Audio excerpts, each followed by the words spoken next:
What is testicular torsion, and how did it happen to Josh? Along with some epic and possibly drug-related stories about Disneyland. Listen to find out on this week's episode of You, Me, and a Mic. Welcome back to Episode 4, Part 2 with Josh Silva.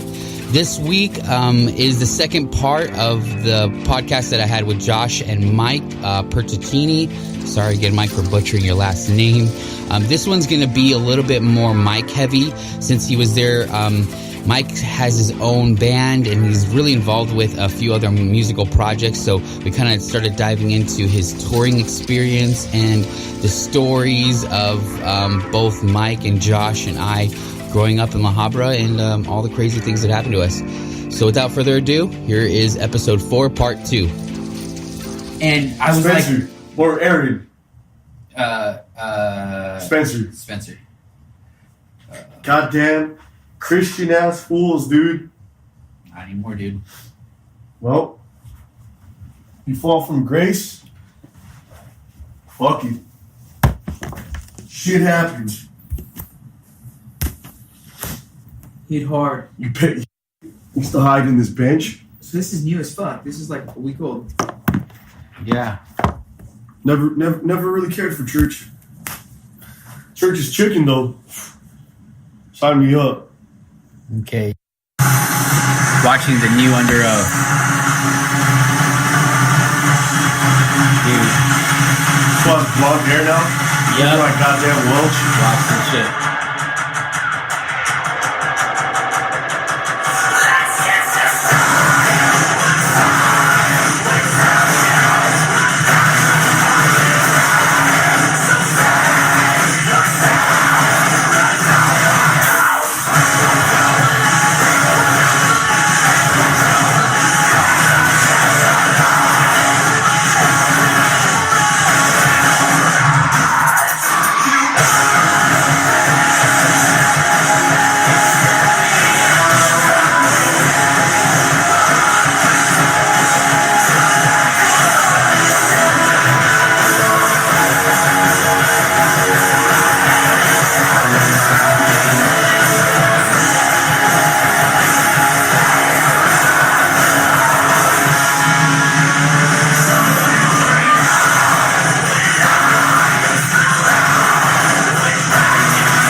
Oh, and it's all the original members still too. It is. I was looking at that. And the drummer now has this dope ass tattoo across his neck. It's 2 keys that are crossed. Aaron? Yeah, dude, it's dope. Dude, they're Breaking Bad on. Now they're not Breaking Bad. They're no longer Christian guys.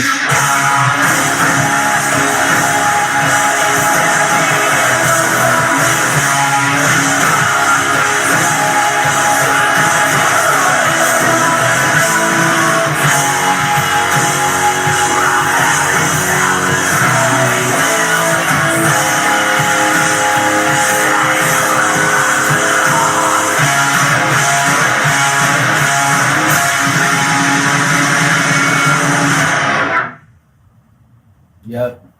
Dig it. It's crazy because it's like watching, like, I feel like Under Oath has always been that. Some of the shit's just kind of bullshit, and then some of it's all about just being like a good person and being kind, and like living by the golden rule, which is do unto others as you'd want done unto yourself, which is just like respect and something to just Keyword respect. Yeah. But when I was in Tampa, fucking that fool Spencer bought me a beer, dude. You did? Yeah, so that fool's way chill. Right? He bought you a beer. Dude, tell that story. That's a fucking... How did he buy you a beer? We were... I forgot what we were fucking playing, but... I was touring with RX because I was teching for him. So we were... It was the Tampa date. I think it was Tampa. And fucking... he came to the show, and after the show, we happened to be at the same bar or whatever, and I don't really remember. He just bought me a beer. We fucking kicked it for like 10, 15 minutes, and then we fucking dipped. Was he a dope dude? What was the conversation like in those 15 minutes? Dude. Mike was all faded. Yeah, I was like hella faded. The show just ended. We were talking about the show. There's some other people around. I fucking really don't remember the conversation too well. But nah, he was a chill. How was it? Was it like a surreal moment to like be like, I grew up listening to your music? Were you a big Under Oath fan? I like Under Oath because of these fools, but like I'm but not.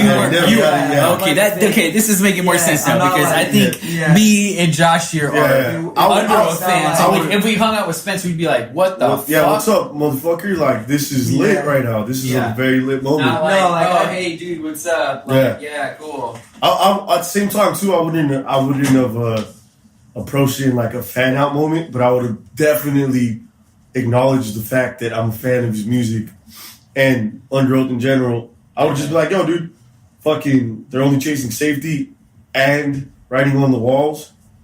I still listen to them to this day. Like a huge fan. Your music has aged so well. Yep. And yeah, dude, they broke barriers in the sound of... Dude, Under Oath changed the goddamn game for the softness and the hardness of the spectrums of emo, hard rock, whatever you want to call it, screamo. They changed the goddamn game. Did. And it's just crazy because they were a Christian band. You saw them just...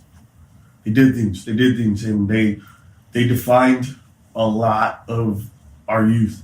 You know? Yeah. Us growing up, you sounded like Spencer in your screaming style, you know? Oh, yeah. No, I didn't. I listened to a lot of it. That's funny.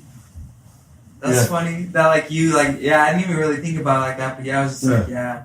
Yeah, I know. I was a huge fan of it, so it makes sense that, like, that's how it would sound. Hey, but, you know, my God, this fool sees, and you just be like, what up, dude? Like, I'm faded. You know? Well, Mike is just he's epitome of chill. Like, if like you can't describe Mike better than chill. See, my thing is, just I got chill. Always, I got a story. Like, don't give a fuck. This is how I handle it. It's not like you're chill, dude. This is how I handle when I see people that have what it was that you would call them, fucking like. You know, famous or fucking... If I see people that I, like, respect or that I think are dope, I'll tell them, be like, yo, that shit that you did is fucking sick. Like, which band member, if you met, or have you met, that you were, like, fanboying at, like, you were like, dude, like, if you met Anthony Green, would you be like, oh, fuck, dude, like, are you a big Anthony Green fan?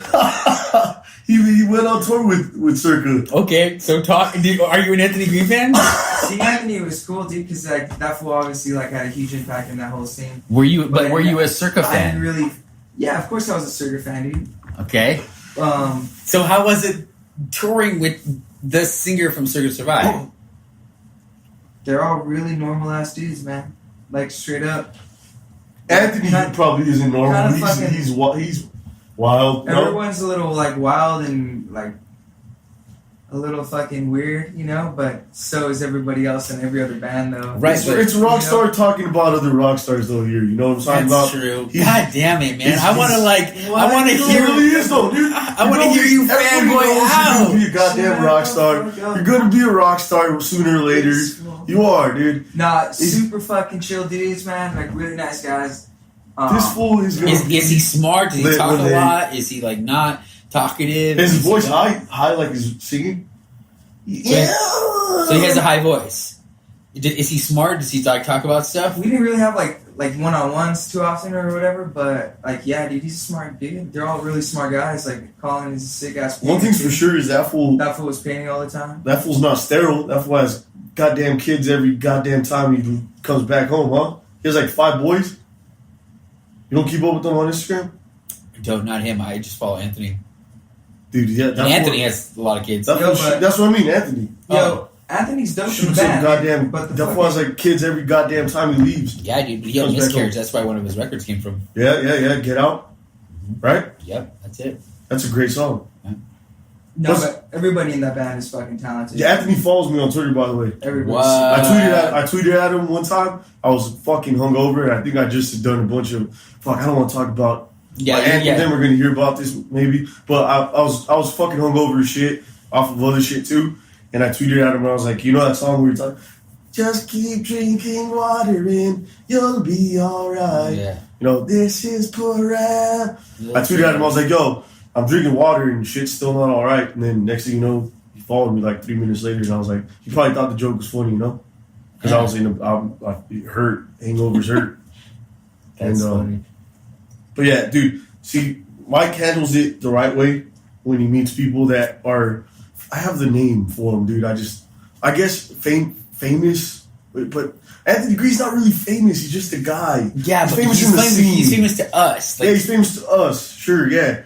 But what I'm saying is like he handles it the right way. Me, I'm gonna let a motherfucker know that I'm a fan of their goddamn definitely. shit, you know? Yeah, definitely. Like I saw the game at Disneyland.